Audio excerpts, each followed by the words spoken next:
like to talk a little bit about real estate agents? Sure.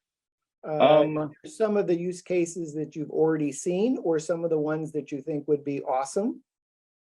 Right. So things I've seen, I think most of us are receiving direct mail from real estate agents. At least if you're in a home, a lot of times they're just canvassing, they're blanketing an entire area with direct mail. And it's a little flyer normally that probably lasts about 30 seconds, right? Goes from your mailbox, maybe a quick glance into, the bin. What we do to improve upon that is pretty interesting. It's funny that just the act of putting someone's name on an envelope and having like a nice quality card inside of it with obviously with our little spin on it, we've seen a massive uptick in engagement. Right? It's just that simple act makes people a little more interested in investigating what exactly is going on. So that's an awesome use case. I don't think enough real estate agents.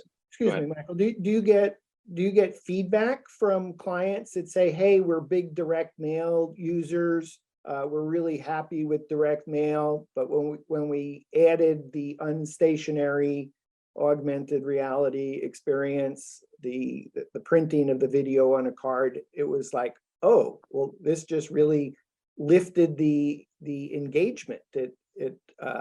These things happened as a result of that. We got more calls, we got more orders, we got people talking about us."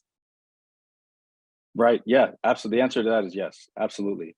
The great thing about the way that we do things is the comparison to traditional direct mail is, I think it's a little bit unfair because most traditional direct mail is a bit of a black box. You just kind of believe that it's working, you send it out, and it's difficult to measure what kind of, how effective that campaign was, with a few exceptions. What we do is we have the ability to track who scans it, when they scan it, how long they're spending looking at the experience. And then we also have call to action buttons within our experience that redirects these people that they're targeting to whatever desired behavior they have. So one of the big things I like to point out about how we are different than traditional direct mail is direct mail, all of it, the goal of it is to get this target to do something, right? It's like pick up the phone and call me, email me, fill out a contact form, visit our website.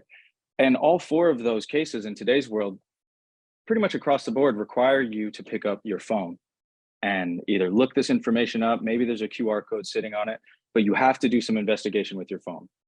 So when we peel back those layers, we think about it as unstationary cards sort of motivate people to pick up their phone and view this experience. And now we're just one step away from the desired behavior. So we definitely see a much higher click-through rate. But besides that, as a business owner, as a salesperson, you can react in real time. If you know when someone scanned and you know how long they spent on it, and you could even, prioritize the ones that you see spent longer time engaging with it, maybe that's the priority that you want to use to decide who it is that you reach out to first. But now you reach out, it's not just guesswork, who's actually interested. So does that mean for corporate clients, you provide a dashboard in real time for viewing scans, or is that something that's coming?